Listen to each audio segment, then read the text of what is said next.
वीर वतन के लोगों। लता मंगेशकर पिक्चर चलता है असली। चूड़िया गांव का है। हल्दी घाटी युद्ध के बाद महाराणा प्रताप अपनी प्रतिज्ञा का पालन करने के लिए वनवासी जीवन व्यतीत करने लगे। उनके पास पर्याप्त संपत्ति नहीं थी तो उनके वित्त मंत्री भामाशाह ने अपनी सारी सुख सुविधा को छोड़कर अपने राजा को स्वयं का धन 25 लाख रुपए व राजकोष में 20,000 अशर्फियां देश के लिए अर्पित की, जिससे महाराणा प्रताप ने 12 वर्षों तक अपनी सेना को संगठित किया, सैन्य शक्ति को बढ़ाया और मेवाड़ मातृभूमि को आजाद करवाया। कृपया अब आप सब आगे की तरफ देखिए। ये कुंभलगढ़ किला है। इस किले का प्राचीन नाम मच्छिंद्रगढ़ है। इस किले का निर्माण महाराणा कुंभा ने करवाया था। इस किले के अंदर 9 मई 1540 ईस्वी में महाराणा प्रताप का जन्म हुआ था। इस किले की ऊंचाई समुद्र तल से 3568 फीट की है। इस किले की दीवार 36 किलोमीटर तक फैली हुई है। इस दीवार का नाम ग्रेट वॉल ऑफ चाइना के बाद द्वितीय पायदान पर दर्ज है। इस किले के अंदर 360 प्राचीन मंदिर हैं। उन मंदिरों में से जग प्रसिद्ध महादेव का मंदिर सबसे प्राचीन है। कुंभलगढ़ किला यहाँ से 65 किलोमीटर की दूरी पर है। कृपया अब आप सब पीछे की तरफ प्राचीन राजधानी चित्तौड़गढ़ का है। इसी किले के अंदर महाराणा प्रताप का बचपन बीता था। इस किले की तलहटियों में महाराणा प्रताप ने अपने गुरु से शिक्षा प्राप्त की थी। ये किला 12 वर्ग किलोमीटर में फैला हुआ है। इस किले पर जब भी विदेशी आक्रांताओं ने आक्रमण किया और उस आक्रमण में कोई भी राजा व सैनिक वीर गति को प्राप्त कर लेते तो उनकी पत्नियां वीरांगनाएं अपने सतीत्व की रक्षा करने के लिए जलती हुई अग्नि में कूद प्राणों को त्याग देती थी, जिसे हम जौहर कहते हैं। चित्तौड़गढ़ में 3 मुख्य बड़े जौहर हुए थे। प्रथम जौहर 1303 ईस्वी में रानी पद्मिनी ने 16,000 स्त्रियों वीरांगनाओं के साथ जौहर किया था, सिर्फ अल्लाउद्दीन खिलजी के कारण। दूसरा जौहर 1535 ईस्वी में दिल्ली के शासक बहादुर शाह के समय में रानी कर्मावती ने वीरांगनाओं के साथ किया। और तीसरा जौहर 1568 ईस्वी में सम्राट अकबर ने चित्तौड़गढ़ पर आक्रमण किया। उसी समय रानी फूलकुंवरी ने 60,000 वीरांगनाओं के साथ जौहर किया। फिर भी सम्राट का मन नहीं भरा। अंत में 30,000 आम लोगों का कत्लेआम करवाना, मौत के घाट उतरवाना, ये सम्राट का वास्तविक चेहरा था। इस किले में देखने योग्य विजय स्तंभ है, कीर्ति स्तंभ, मीरा मंदिर, जैन मंदिर, कालिका माता मंदिर, भामाशाह हवेली, कुंभाश्याम मंदिर, फतेह प्रकाश महल हैं। ये किला यहाँ से 140 किलोमीटर दूरी पर है। ये देखते हुए सभी अतिथि आगे की तरफ चले।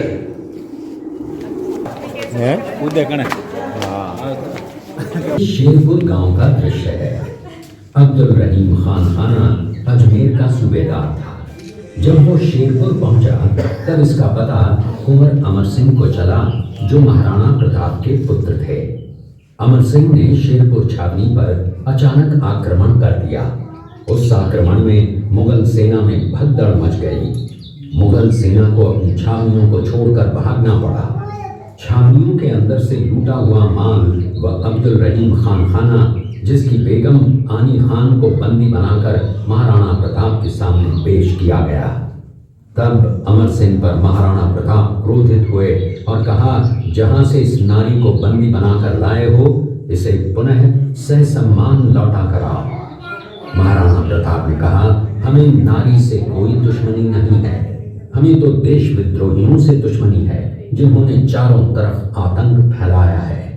महाराणा प्रताप के आदेश का पालन करते हुए कुंवर अमर सिंह ने उस मुगल नारी को ससम्मान छावनी तक पहुंचाया। इस प्रकार महाराणा प्रताप ने अपने क्षत्रिय राजपूत धर्म का पालन किया और पराई स्त्रियों को मां, बेटी और बहन का दर्जा दिया। ये है महाराणा प्रताप का चरित्र और नैतिक उदारता का परिचय। ये देखते हुए सभी अतिथि आगे की तरफ।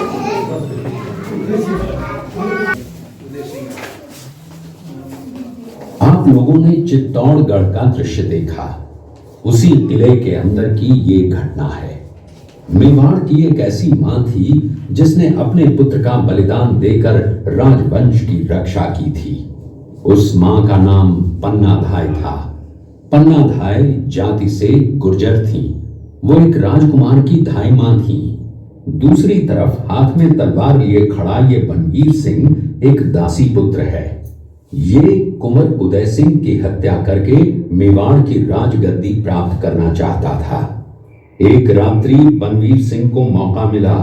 वो राजकुमार उदय सिंह के बड़े भाई विक्रमादित्य सिंह की हत्या करके राजमहल की तरफ आगे बढ़ा।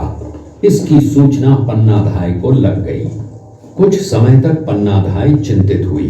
तभी पन्नाधाय ने अपने पुत्र चंदन को राजसी कपड़े पहनाकर पलंग पर सुला दिया और उदय सिंह को एक टोकरी के अंदर छिपाकर पत्तों से ढक के महल के बाहर निकालकर गुप्त रास्ते से कुंभलगढ़ भेज दिया।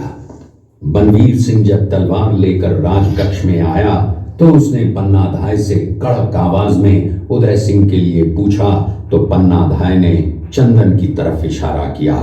बनवीर ने चंदन को उदय सिंह समझकर चंदन की हत्या कर दी और ये समझने लगा कि मैंने राजकुंवर उदय सिंह को मार दिया।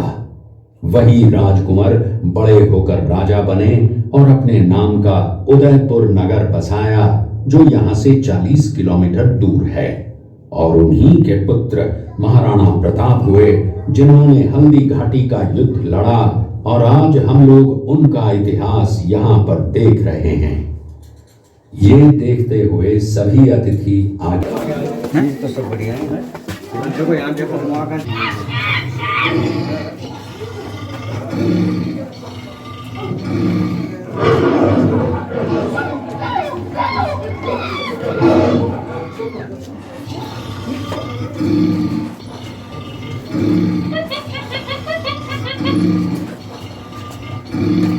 ये घटना महाराणा प्रताप की वीरता को दर्शाती है। एक समय नरभक्षी बाघ का आतंक छाया हुआ था। महाराणा प्रताप ने उस बाघ का शिकार कर उस बाघ को मार डाला। ये घटना महाराणा प्रताप की वीरता की प्रतीक है।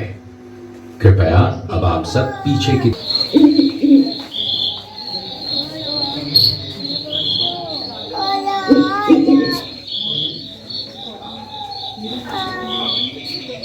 इस दृश्य में देखिए महाराणा प्रताप अपनी प्रतिज्ञा का पालन करते हुए। महाराणा प्रताप ने प्रतिज्ञा की थी कि जब तक अपनी मातृभूमि को शत्रुओं से मुक्त नहीं करा लेता तब तक न तो मैं महलों में रहूंगा, न किसी धातु के पात्र में भोजन करूंगा, न किसी गद्दी के बिछौने पर सोऊंगा। पत्ते ही भोजन के पात्र होंगे, जमीन ही बिछौना होगा। इस प्रतिज्ञा का पालन उन्होंने 21 वर्षों तक जंगलों में रहकर किया। इस दृश्य में देखिए महाराणा प्रताप वृक्ष के नीचे बैठकर पत्तों पर खाना खाते हुए। इसी कारण हम आज भी महाराणा प्रताप को श्रद्धा व सम्मान से याद करते हुए देशभक्ति की प्रेरणा प्राप्त करते हैं।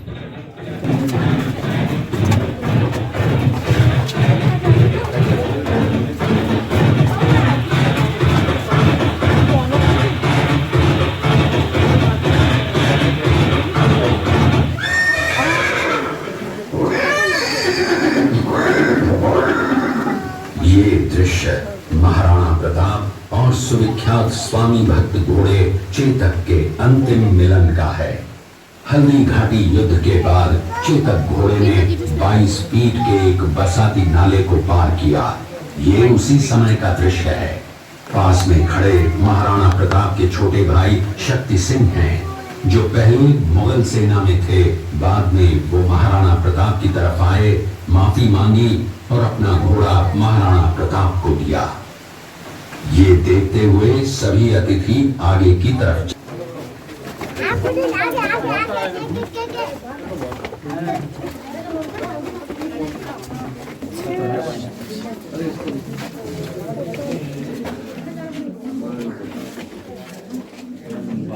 के सैनिक और सेनापति जो अधिकारी क्षेत्र में महाराणा प्रताप के विरुद्ध सहयोगी रहे, सभी अलग-अलग क्षेत्रों के सैनिक और सेनापति भी आगे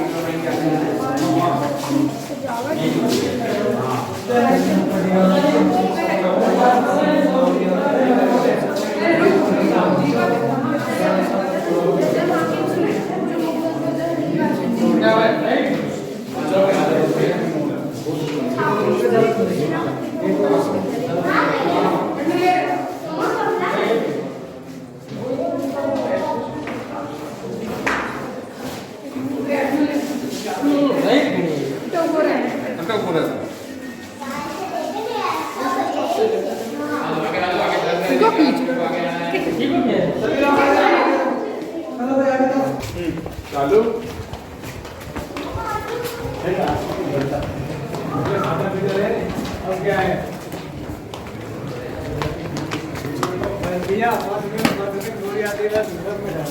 में साल में एक बार देसी गुलाब की खेती होती है। साल में एक ही बार फूल आते हैं चैत्र महीने में। पिंक कलर का गुलाब का फूल आता है। उन्हीं गुलाब के फूलों से यहाँ पर गुलाब जल, गुलकंद, शरबत तैयार करते हैं।